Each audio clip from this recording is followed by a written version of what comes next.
Scary Mysteries, Twisted Twos. Crew of the Sara Joe and the Family Murders. Tales of hauntings, murder, and scary mysteries.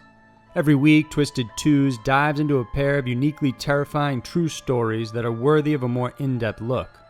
This week, we dive into the mysterious disappearance and reappearance of the ill-fated Sara Joe and the heinous and disturbing killings of a group dubbed the Family. Get ready for Scary Mysteries, Twisted Twos.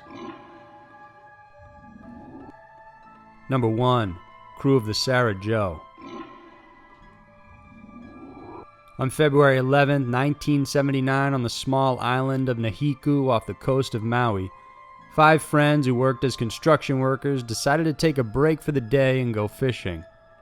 They were 27-year-old Scott Moorman, who had just got divorced and decided to make his dream of settling in Hawaii come true. 38-year-old Benjamin Kalama worked as a tile setter. Peter Hanchett was 31 and a plumber. 26-year-old Patrick Woessner was the carpenter in the group. And Ralph Malaiakini, who was 27, was a trucker. The skies were blue and the seas were calm when the 5 men borrowed the 17-foot and 85-horsepower Boston whaler named the Sara Joe from Ralph's twin brother. They packed a small cooler to store their catch, brought snacks, and headed out. The boat left from the small town of Hanchett, and with the beautiful skies in plain sight, none of them bothered to check the local weather reports, and it was this seemingly small oversight that would prove costly to the team. A major low-pressure system was brewing nearby and hit the town of Hanchett, causing heavy flooding and gale-force winds just hours after the men left. It was so fierce, people dubbed it as one of the worst the region had seen in over 50 years. Caught in the middle of this storm was the Sara Joe. Some of the larger fishing ships barely made it back to shore as they battled 40-foot swells out in the open ocean. Concerned family members, including Peter's father, John Sr., and Ralph's brother Robert, reported the men and boat missing to the Coast Guard. In the meantime, they headed out with some local men to do a cursory check around the area for the boat. Out on the water, visibility was horrible, and fierce waves were still crashing, dashing the hopes that the Sara Joe would survive. The next day, the Coast Guard went out in what was a massive operation with more than 50 vehicles, planes, helicopters, and boats, scouring nearly 73,000 square miles of ocean over the course of the next 5 days. Unfortunately, the Sara Joe was nowhere to be seen, and the current, which is famously strong in the channel, means the boat could have drifted further away than expected. Even after the official search was called off, family members and private groups continued to hope they would find some sign of what happened to their loved ones. Years passed and the truth slowly sunk in that the boat must have sank along with the 5 friends. But then 10 years later, on September 10, 1988, marine biologist John Norton was on a wildlife expedition 3,000 miles away on one of the small Tongi atolls off the coast of the Marshall Islands.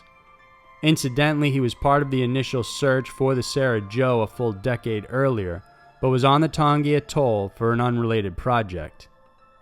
He was doing field work when he saw from the corner of his eye a battered fiberglass boat in the sand. He checked it out and was sure the registry numbers were Hawaiian, but was confused how it got there since they were nowhere near Hawaii. After digging a bit further, to his amazement, it was apparent that this was the Sara Joe. John, with the other biologists, found no other clues on the boat and began looking at the surrounding area. About 100 yards away, they found a makeshift grave with a wooden cross made from driftwood shoved into the shallow ground over flattened coral shingles and stones. Protruding out was clearly a human jawbone. Underneath the corals were stacks of unbound papers that were partially burnt. They had nothing written on them, and a small silver foil separated each sheet. While other human bones could be seen, they didn't want to disturb the burial site, and so they left it alone. They did take the jawbone and had it analyzed for forensic testing, and the results showed it was Scott Moorman's remains. The island was properly searched, but nothing else would be found except for the boat's engine wedged on corals underwater. So what happened to the other 4 men? Did they all die during or after the storm, leaving Moorman alone with the boat? But then who built the gravesite and buried Moorman?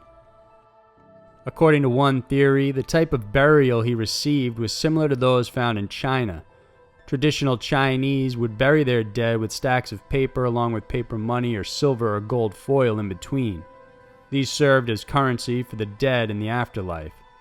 It's possible a Chinese fishing boat might have picked up Moorman where he then died, or he was already dead and only his bones remained when they found him, and so they decided to bury him out of respect.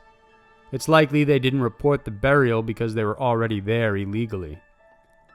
The journey of the Sara Joe to the island is also strange. It's a boat made for coastal use only, and the fact that it had weathered the storm and open seas are a miracle in itself. The channel headed to Tongi Atoll is narrow, and it was nearly impossible for the Sara Joe to wander through it without human intervention. Scientists estimate the drift time from Hawaii to the Marshall Islands is 3 months. And 4 years before Norton's group discovered the Sara Joe, researchers also explored the area, but reported seeing nothing unusual or a gravesite while there. Number 2. The family murders. Known as Australia's murder capital, Adelaide doesn't necessarily have a higher number of murders compared to Sydney, but it does win out for the brutality and perplexing cases emerging from it. One of these strange cases is dubbed as the family murders. The term family was given to this group of unidentified men believed to be involved in the kidnapping, sexual abuse, torture, and brutal murders of teenage boys and young men around the 1970s and 80s. On June 5th of 1983, 15-year-old Richard Kelvin was abducted just a short distance away from his home. He was the son of popular Channel 9's news anchor Rob Kelvin, and was last seen sporting a Channel 9 shirt, jeans, and white sneakers. 5 weeks later, on July 24th, his body was found.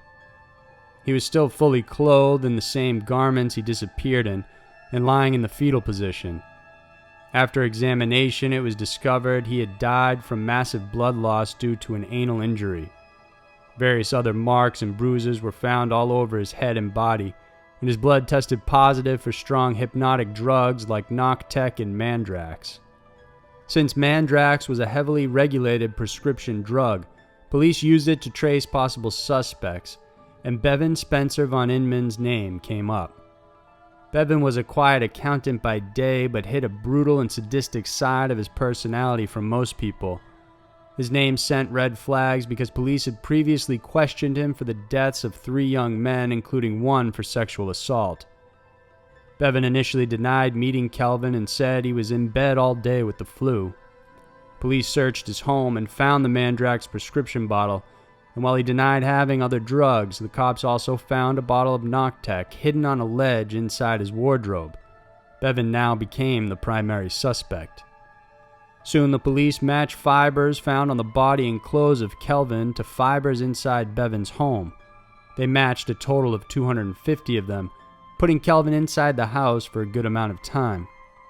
Despite changing his story and admitting he met Kelvin and that he was alive when he last saw him, the evidence against Bevan was strong, and he was eventually charged with life in prison with a non-parole period of 24 years. But this wouldn't be the end, as Bevan was also a leading suspect in other deaths of young males. Alan Barnes was a 16-year-old hitchhiker in 1979 when he was last seen entering a white Holden sedan with 3 to 4 people inside. His body was found mutilated, beaten, and tortured, and he had died from blood loss resulting from an anal injury as well. His blood test showed he was given Noctec.